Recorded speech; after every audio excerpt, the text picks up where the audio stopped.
Which line opened in 1906 and terminates in Zone 1? If you said the Bakerloo line, you're right. Opened over a century ago as the Baker Street and Waterloo Railway, this line has been through more changes than almost any other.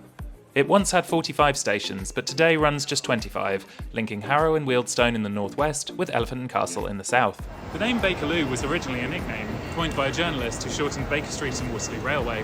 It caught on so quickly that by 1908, it appeared on official maps. Makes you think, are we going to be officially renaming the Elizabeth line the Lizzie line at some point?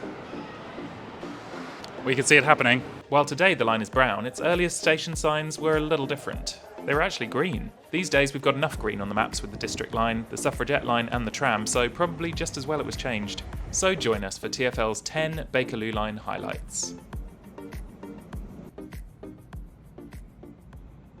We're starting our journey at number 1, the Queen's Park Depot, where the Bakerloo's trains rest and are maintained.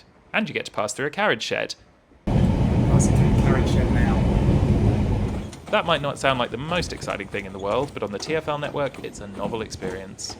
The depot here has been a key part of the line for over a century, housing both passenger and engineering stock. And beyond this point, it shares tracks with National Rail. The 4-track layout allows trains to terminate, head north on the Watford DC line, or they can stable overnight. Yes, it's basically like a horse's stable for tubes. Number 2, Maida Vale's Red Bricks. Maida Vale Station opened in 1915 and was the first underground station staffed entirely by women. During the First World War, more than 17,000 underground bus and tram workers left for military service. To keep London moving, the Underground Electric Railways of London, the forerunner of today's tube, became one of the first transport companies in Britain to employ women in operational roles. Maida Vale was the first underground station to have an all-female workforce in roles including ticket inspector and ticket clerk. Women on the Underground took on almost all roles traditionally done by men, including guards, painters and depot cleaners, with the exception of train driver, which was still done by men. These women worked until 1919 when servicemen returned, and 2 decades later, during the Second World War, women stepped in again, this time taking on almost every role, including manual labour and heavy engineering. Since then, women have continued to play a vital part across London's transport network, from engineering and planning to traffic management. This impressive red brick station also won a Heritage Award in 2010 for its careful preservation.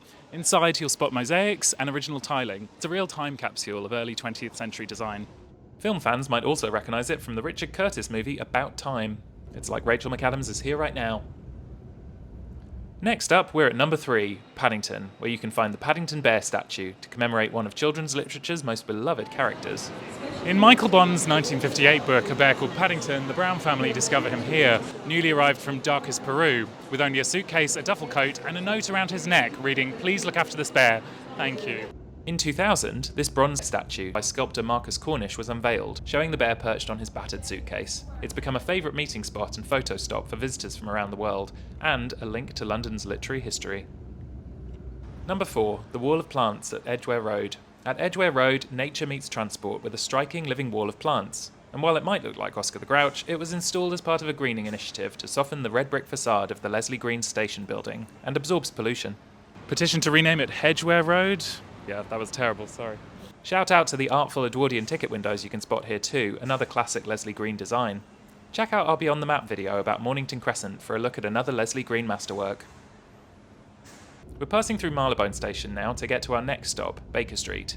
Fun fact, Marylebone's National Rail Station was originally going to be called Great Central, and you can still spot the signage here on the northbound platform of the Bakerloo line. Which brings us on to number 5, the Sherlock Holmes illustrations at Baker Street. On the Bakerloo platforms you'll find tiled silhouettes of the detective alongside Victorian-style designs. Fittingly, this is the world's oldest underground station. It was opened in 1863 by the Metropolitan Railway and later linked to the Bakerloo. Pieces of history are everywhere you look here, from roundels to old signage. Number 6, the hidden clock at Piccadilly Circus. Piccadilly Circus has one of the most recognisable ticket halls on the Underground, a vast circular rotunda built in the 1920s. But hidden in plain sight is a vintage clock on the concourse wall. Thousands walk past it every day, few noticing this little timepiece keeping commuters on track. A scrolling time band across here moves westward at the same speed that the Earth rotates, and if you look along here you can see tiny light bulbs marking out key cities around the globe, so Greenwich, New York and Victoria to name a few. If you lean in closer you can hear it ticking.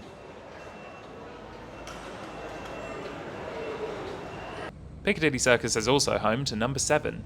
A very unusual platform where a double set of rails curves out of the darkness. Is that the end of the train? Is it the front? Who knows? It feels like you've wandered into an optical illusion where the wall isn't here, but it's just an unusual design that means you can see across to the other platform.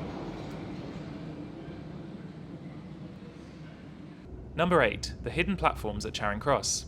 Beneath Charing Cross station lie some disused platforms, not Bakerloo but Jubilee. These platforms closed in 1999 when the line was extended to Stratford, and today they're used for training, filming and tours with Hidden London at London Transport Museum.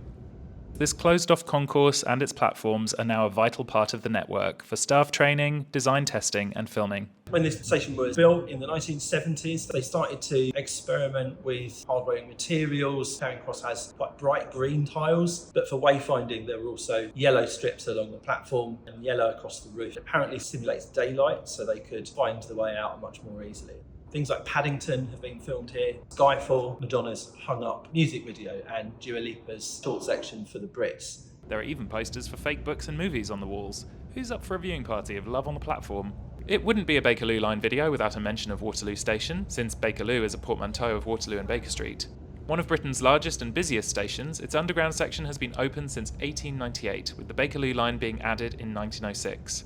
Waterloo has some of the longest and busiest pedestrian tunnels on the underground, linking the Bakerloo to the Northern, Jubilee and Waterloo and City lines. These tunnels give a real sense of the scale of the station. And so that brings us to number 9, this elephant artwork. Overlooking the escalators by the Jubilee line entrance is a life-sized African elephant sculpture by artist Kendra Haste. It's made from densely packed galvanised wire mesh. It started life at Gloucester Road in 2000 as part of the Platform for Art Underground Safari exhibition, where it shared the arches with a giraffe, a rhinoceros and a vulture, before London Underground bought it and brought it here to Waterloo. Waterloo is actually the perfect home for it.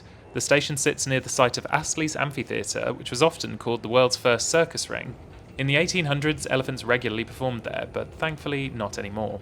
After 10 years at Waterloo, the sculpture was restored and rehung in 2016 with a new internal framework to keep it in place for future generations of travellers. Which brings us swiftly on to number 10, the sidings at Elephant and Castle. But first, Have you ever wondered how Elephant and Castle got its name? I have no clue. No clue. I honestly have no idea. It makes no sense. I've actually been pondering about this question for a while, but I never found out, so I don't know. Before, there probably was a zoo here. Maybe. Maybe something to do with the government loving elephants back in the day. I don't know. I don't have a clue. Sorry. so what's the answer? Well, actually no one's quite sure, but there are theories. Allegedly, it's named after a coaching inn that was established in the mid-1700s. It became a key stop for travellers heading in and out of London's south side. There's a line in Shakespeare's Twelfth Night that goes, "In the south suburbs, at the Elephant, is best to lodge." Some writers have linked this to Elephant and Castle, but historian Stephen Humphrey suggests Shakespeare was probably referring to an inn called the Elephant on Bankside, a little closer to the Globe. Aside from its name, this station is full of quirks. In 1924, the first baby born on the tube arrived here, a little girl named Marie Cordery, and she wouldn't be the last, with the most recent baby born on the tube in 2019. Which brings us on to number 10, the sidings. If you stand right at the back of the platform, you can see where a never-built extension towards Camberwell would have branched off. Today, 2 trains sleep in those sidings overnight, and drivers walk along the track in the morning to bring them into service. So that's the Bakerloo line, historic, eccentric and full of surprises. From plant walls and mosaics to hidden platforms and icons, it's more than just a way from A to B. It's a living story beneath London's streets.